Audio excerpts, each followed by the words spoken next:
Kalau kabut turun, jangan sebut nama kalian, apalagi nama sendiri.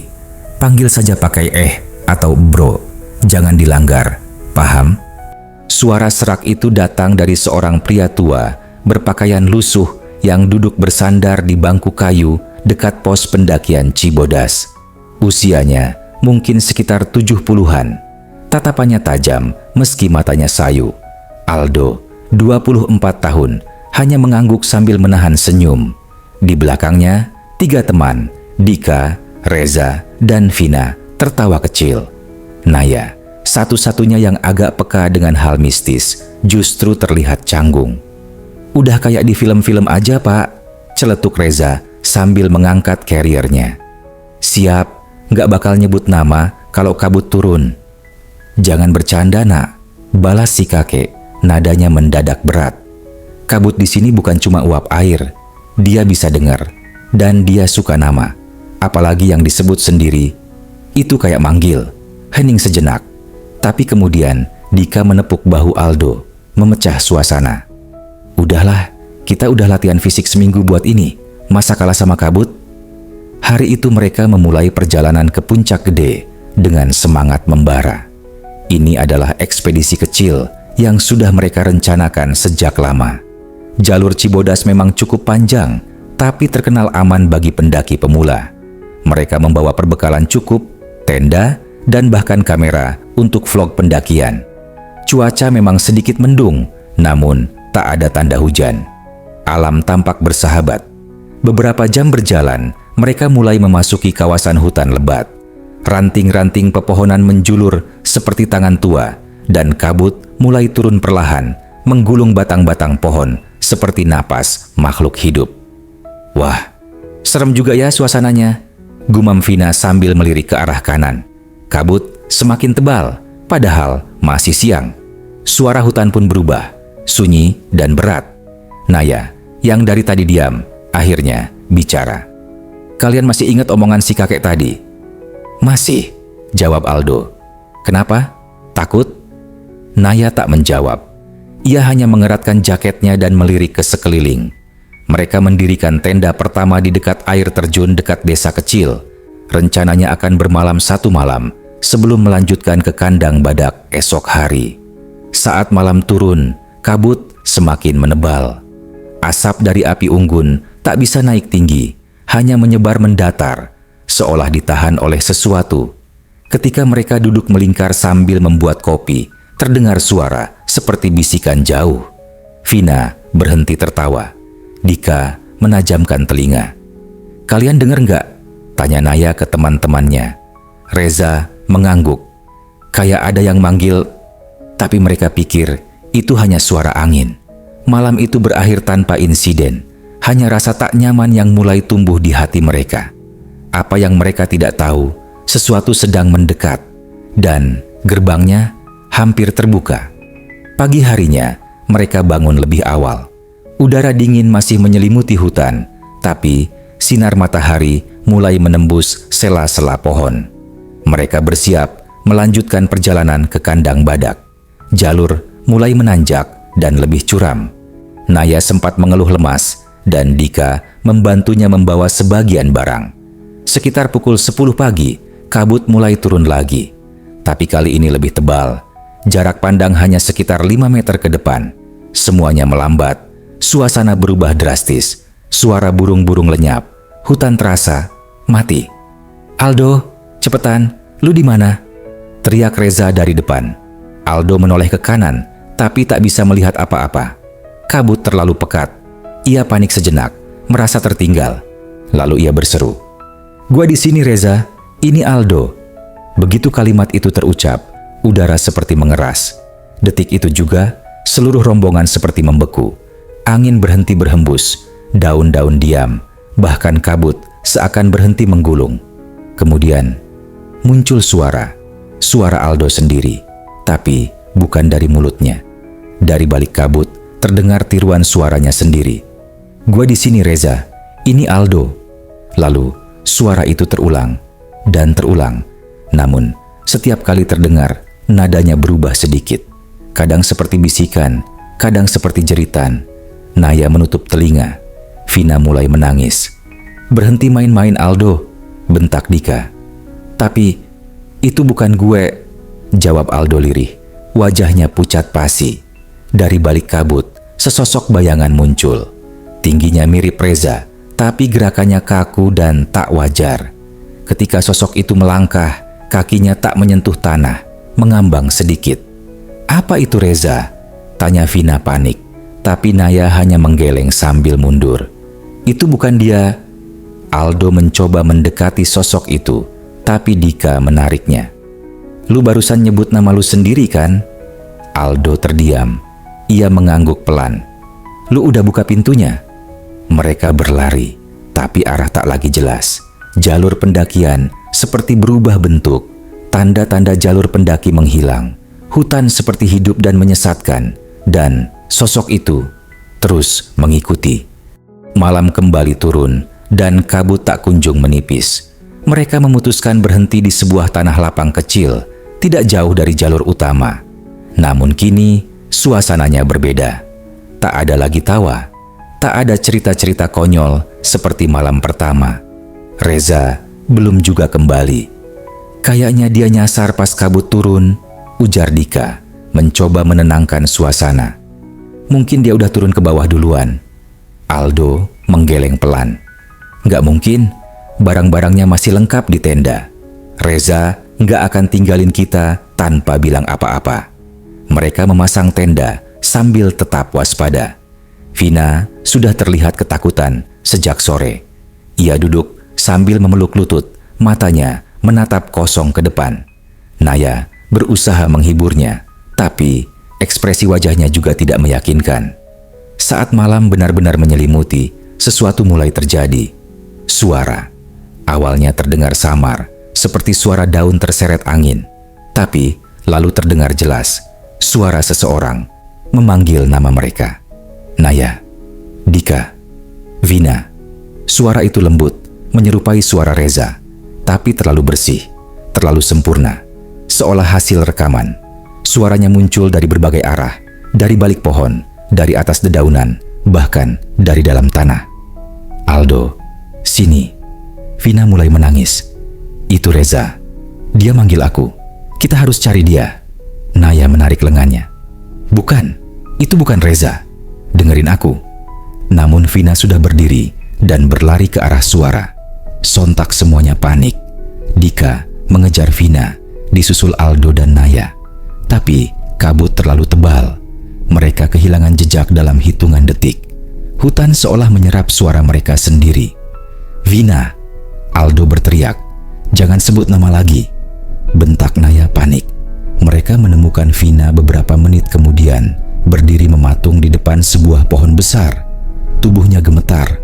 Di pohon itu tergantung tali rafia merah, berkibar lemah tertiup angin yang tak terasa. Dia bilang, "Reza di dalam pohon," bisik Vina. Dika menariknya perlahan menjauh. Naya menoleh ke Aldo dan berbisik, "Ini lebih dari sekadar tersesat. Mereka mainkan nama kita." Saat kembali ke tenda, mereka mendapati sesuatu yang membuat darah mereka membeku.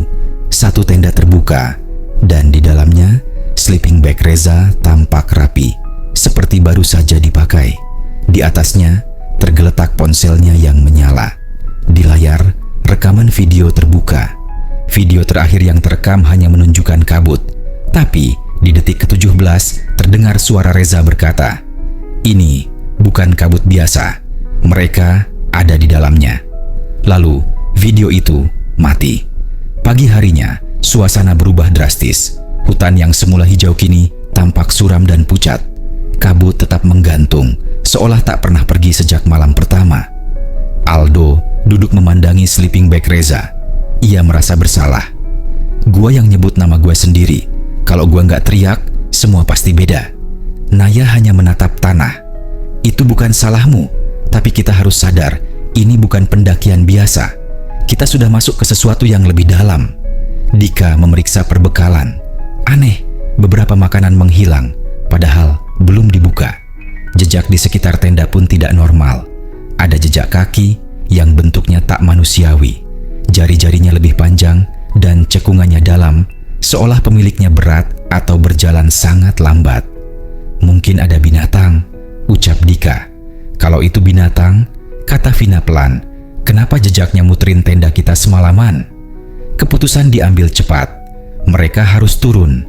Tapi saat mereka mencoba kembali ke jalur awal, tak ada yang sama. Pelang penunjuk arah menghilang. Jalur yang seharusnya menurun justru membawa mereka memutar balik ke tempat semula.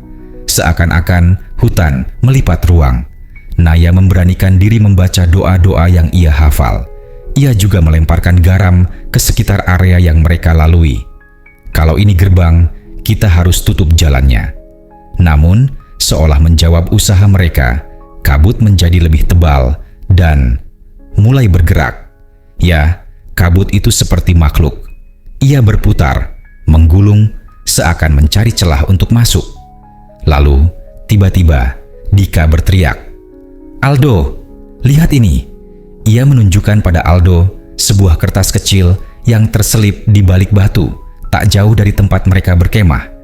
Tulisan di sana seperti terbakar sebagian, namun satu kalimat masih bisa terbaca. "Nama adalah kunci, ucapkan, dan kamu tinggal." Mereka semua saling pandang. Vina mulai menangis lagi, kini lebih keras. "Aku semalam manggil nama Reza. Aku pikir itu dia." Aldo memeluknya. "Kita nggak tahu, Vin. Yang penting sekarang kita harus keluar."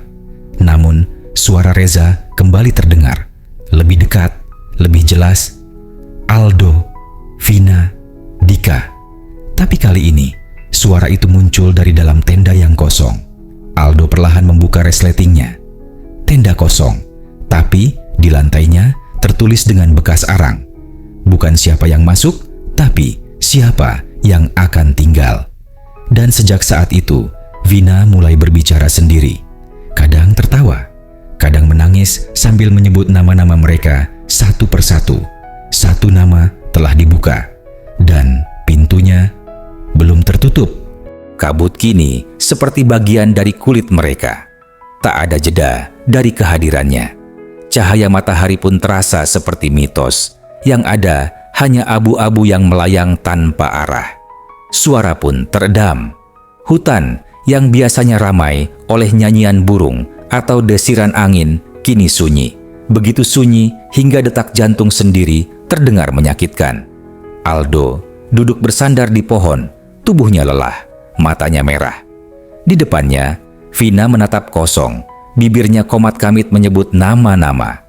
Tidak hanya mereka bertiga, tapi nama-nama lain yang tak dikenali.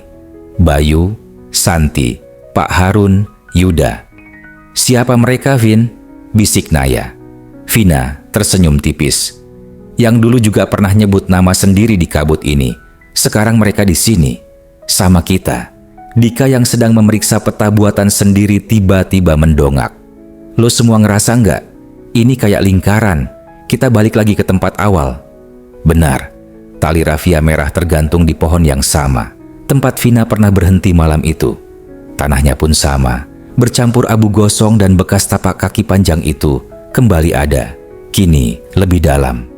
Saat mereka mulai berpikir untuk pasrah dan menunggu pertolongan, Naya menunjuk sesuatu yang aneh di semak-semak. "Cermin?" Sebuah cermin persegi tergantung di pohon kecil, seperti tak seharusnya ada di sana. Masih utuh, bersih, dan memantulkan bayangan dengan jelas meskipun tak ada cahaya. Aldo mendekati. Siapa yang naruh ini di tengah hutan? Saat ia melihat ke dalam cermin itu, sejenak semuanya terasa normal. Ia melihat dirinya sendiri. Tapi, refleksi Dika dan Naya di belakangnya tidak bergerak. Aldo berbalik. Mereka berdiri normal. Ia menatap lagi. Dalam pantulan, Dika tersenyum. Tapi bukan senyum manusia. Bibirnya menyeringai lebar, matanya hitam tanpa bola mata. Aldo tersentak dan mundur, hampir terjatuh. Dika dan Naya mendekat. "Kenapa, bro?" Aldo tak menjawab. Ia menoleh ke cermin. Kini kosong, tak ada pantulan sama sekali. Bahkan dirinya pun tak tercermin. Cermin itu menghilang begitu saja. Hanya kabut yang tersisa. Namun sejak saat itu, sesuatu berubah. Mereka tidak lagi melihat kabut seperti sebelumnya. Sekarang kabut itu hidup. Ia bergerak, mengikuti mereka, kadang dari samping, kadang dari depan. Dan dalam kabut itu, ada bayangan orang-orang berdiri diam, memperhatikan. Malam ke-6. Entah hari keberapa sebenarnya, karena waktu seperti terhapus. Dika kini memimpin. Ia punya latar belakang survival, tapi bahkan pengetahuannya tak cukup membantu. Kompas tak bergerak. GPS dari ponsel hanya menunjukkan satu titik yang sama, dimanapun mereka berjalan. "Kita harus buat tanda," ujar Dika. Ia mencoret batang pohon dengan pisau, membentuk huruf X. "Kalau kita lewatin pohon ini lagi, artinya kita muter di tempat yang sama." Beberapa jam kemudian, mereka melewati pohon itu, dan ada 2 X di sana. "Kita kemana tadi?" tanya Aldo dengan suara gemetar. "Jalur lurus," jawab Dika yakin. Mereka coba jalur lain, tapi X itu selalu bertambah setiap mereka kembali. 4, 5, 6. Sampai akhirnya, di salah satu pohon, terdapat tanda X besar dengan goresan berbeda. "Apa ini lu yang bikin?" tanya Naya. Dika menggeleng. "Enggak, itu lebih dalam goresannya." Aldo mendekat dan menyentuh tanda itu. Saat jarinya menyentuh kulit pohon, ia merasa panas. Pohon itu seperti bernapas. Kemudian, terdengar suara dari balik pohon. Bukan memanggil nama, tapi menirukan suara mereka sendiri. Gue capek bro," ucap suara yang sangat mirip suara Aldo. "Kita muter-muter doang," sambung suara seperti Dika. "Aku nggak kuat lagi," bisik suara Naya. Semua terdiam. "Aldo, lu baru aja ngomong kayak gitu?" tanya Dika. Aldo geleng. "Enggak. Lo?" Mereka saling pandang. Jantung mereka berdetak kencang. Dari balik pohon itu, sosok muncul. Kabur, seperti terbuat dari kabut pekat, tapi memiliki bentuk seperti mereka. Aldo, Dika, Naya. Bayangan itu menatap mereka, tanpa mata, hanya lubang gelap. Lalu, mereka berbicara bersamaan. Yang boleh pulang cuma satu, sisanya harus tinggal. Setelah itu, hutan kembali hening. Dan pada malam itu, mereka bertiga bermimpi hal yang sama. Berjalan sendirian di jalur setapak, diikuti suara langkah kaki lain. Saat menoleh, tak ada siapa-siapa, hanya kabut dan pantulan bayangan mereka yang tersenyum dari balik pohon. Aldo terbangun dengan napas memburu. Tubuhnya berkeringat dingin meskipun udara sekitar menusuk tulang. Mimpi tadi masih menempel kuat di kepalanya. Bayangannya sendiri tersenyum kepadanya dari balik pohon. Tapi, mata bayangan itu kosong, hanya rongga hitam, dan mulutnya lebih lebar dari manusia biasa. Ia mendongak, mencari Dika dan Naya. Tapi, yang ia lihat hanya satu sosok. Duduk diam, Naya. "Nay, Dika mana?" Naya tidak menjawab. Kepalanya tertunduk, rambutnya menutupi sebagian wajah. Aldo berjalan perlahan mendekat. "Nay?" Tiba-tiba, suara Dika terdengar dari belakang. "Gua di sini, bro." Aldo menoleh cepat, dan betul, Dika berdiri sekitar 2 meter dari tenda, wajahnya cemas. Lalu ia kembali menatap ke arah Naya, dan tempat duduk itu kosong. Kosong sepenuhnya, tak ada siapapun di sana. Aldo langsung menghampiri Dika. "Gua barusan ngeliat Naya duduk di situ." Dika menatapnya bingung. "Baru aja gue bangunin lu karena Naya ngilang dari tenda. Lu ngigau katanya. Teriak-teriak, jangan senyum, jangan senyum." Aldo mengusap wajah. "Gue yakin gue bangun. Gue lihat dia, duduk, tapi waktu gue nengok lagi." Mereka langsung bergerak cepat, mencari Naya di sekitar tenda. Tak jauh dari sana, mereka menemukan jejak kaki. Tapi anehnya, jejak itu mengarah ke 2 arah sekaligus, satu ke kanan, satu ke kiri, padahal hanya ada 1 jalur tanah di sana. Dika menghela napas. "Kayak jebakan, kita ambil jalur kiri, lebih landai." Aldo mengangguk, meski hatinya penuh ragu. Mereka berjalan sekitar 15 menit, hingga sampai di sebuah aliran air kecil. Di sanalah mereka mendengar suara tangisan. "Naya," seru Aldo. Tangisan itu berhenti, sunyi. Kemudian terdengar suara lembut. "Jangan nengok ke belakang." Aldo menoleh ke Dika. "Lo dengar itu?" Dika mengangguk perlahan. "Kita harus balik." Namun, saat mereka berbalik, di depan mereka berdiri Naya. Tapi matanya tertutup dan dari bibirnya mengalir darah tipis. Aku bilang, "Jangan nengok ke belakang." Kemudian, sosok itu tersenyum. Tapi, senyuman itu terlalu panjang. Rahangnya terbelah, seperti menganga sampai ke telinga. Dika dan Aldo terjatuh, terpaku oleh ketakutan. Sosok Naya memudar seperti kabut, meninggalkan suara tawa kecil yang menyayat. Mereka kembali ke tenda tanpa sepatah kata pun. Di tengah perjalanan, mereka menemukan tanda X besar yang mereka buat kemarin. Ditimpa coretan lain membentuk lingkaran dan panah yang menunjuk ke arah kabut tebal. Malam itu, Dika bilang hanya satu kalimat sebelum tidur. "Kalau besok gue hilang, jangan cari." Pagi datang tanpa suara burung, tanpa cahaya hangat, hanya putih dan kelabu. Dan Dika hilang. Aldo membuka tenda dengan gemetar. Kantung tidur. Dika kosong, tapi ada sesuatu yang tertinggal di dalamnya. Sebuah gelang kulit milik Dika dan sobekan kain bertuliskan aksara Jawa kuno. Aldo bukan ahli, tapi ia pernah melihat simbol serupa di museum. Biasanya tertulis pada lembar doa atau pengunci gerbang gaib. Ia tahu ini bukan sekadar hutan.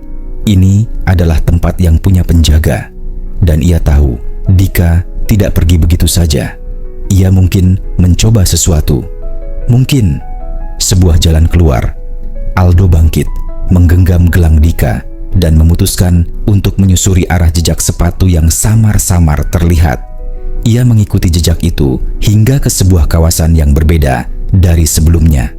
Hutan itu mati, pohon-pohon tanpa daun, tanahnya hitam, tidak ada suara, tidak ada angin, bahkan kabut pun diam.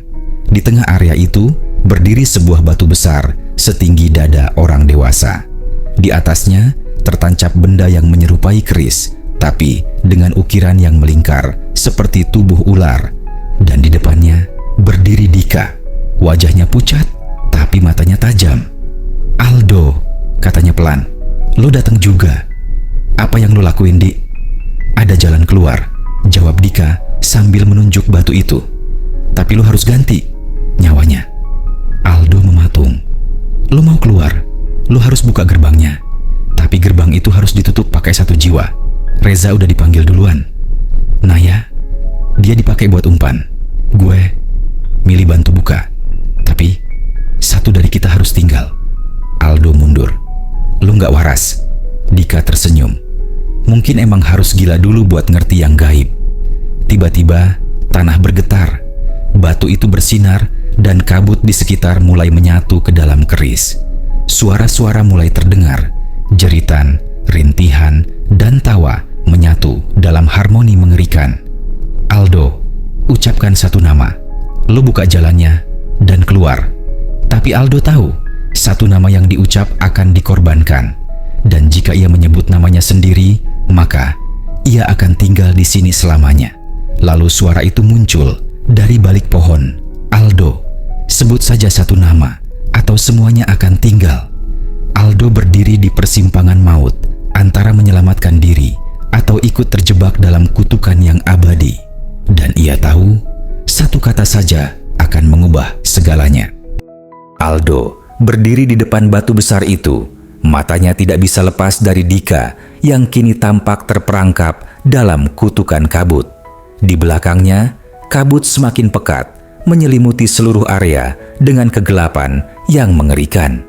Suara-suara aneh mulai terdengar dari setiap arah, memanggil, menggoda, dan mengancam.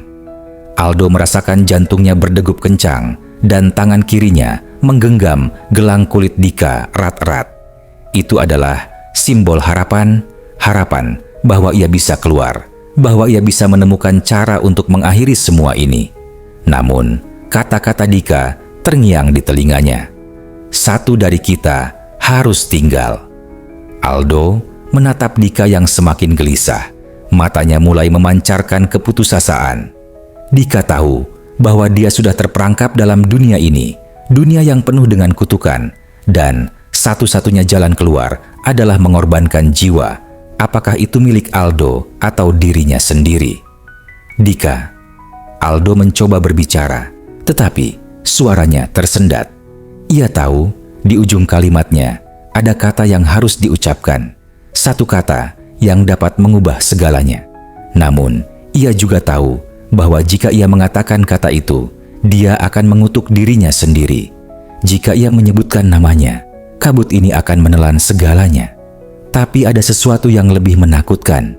Jika dia tidak mengatakan kata itu, kabut ini akan semakin menguat, dan mungkin tidak hanya mereka yang terjebak, tetapi seluruh dunia akan terjerat dalam dimensi ini. Batu besar itu mulai bergetar, dan suara-suara di sekelilingnya semakin mencekam. "Aldo." Suara itu kembali memanggil namanya, lembut dan merayu. "Sebutkan satu nama saja, dan semuanya akan selesai."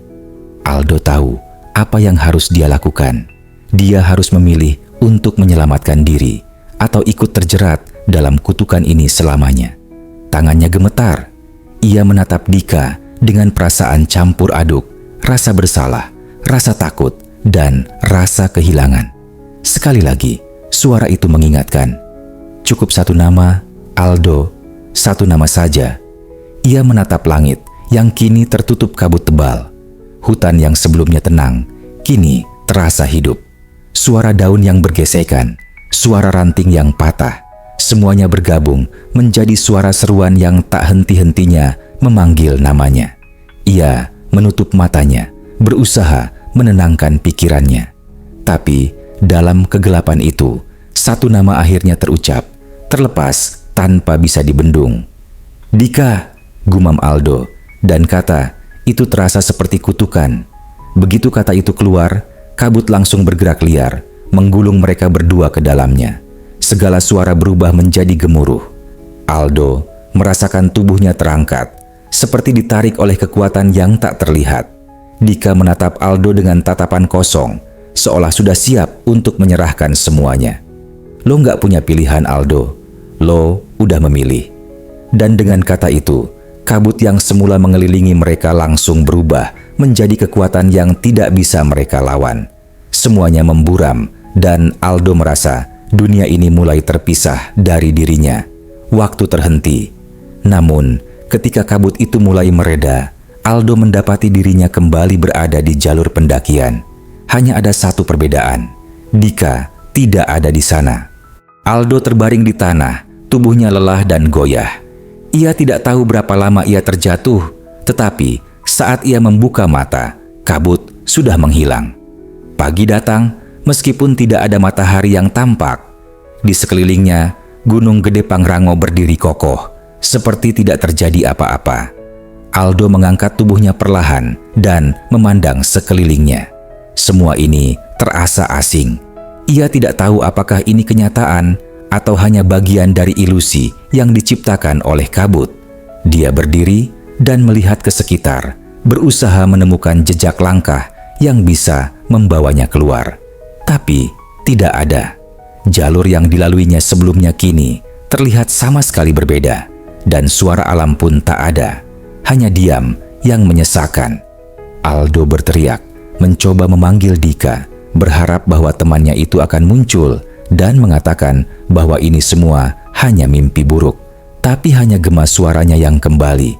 Tidak ada jawaban. Ia mulai berjalan, mencoba menapaki jalur pendakian, meski tubuhnya lelah. Namun, semakin lama ia berjalan, semakin aneh suasananya. Tidak ada tanda-tanda kehidupan. Hutan ini terasa mati. Langkahnya berhenti ketika ia melihat sebuah batu besar di depan. Batu yang sama seperti yang ada di tengah hutan itu, dengan keris tertancap di atasnya. Di bawah batu itu ada sesuatu yang mengerikan. Aldo mendekati, dan tiba-tiba dari balik batu itu terdengar suara yang sangat familiar. "Kenapa lo di sini, Aldo?" Aldo terkejut dan menoleh cepat. Di hadapannya berdiri Dika dengan tatapan kosong dan senyuman yang menakutkan. "Loh, masih di sini?" Tapi Aldo terdiam, seolah baru menyadari sesuatu yang lebih mengerikan. "Lo nggak bisa keluar, kan?" Dika mengangguk perlahan, matanya tetap kosong, seperti tak lagi menjadi dirinya. Gua udah gak ada di sana, Aldo. Tapi lu bisa pergi, lu bisa keluar, cuma dengan satu harga.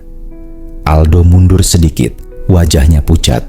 Ia tahu, saat itu, kabut yang mengelilingi Gunung Gede Pangrango bukan hanya sebuah dimensi gaib, melainkan tempat yang menghukum setiap jiwa yang terjebak di dalamnya.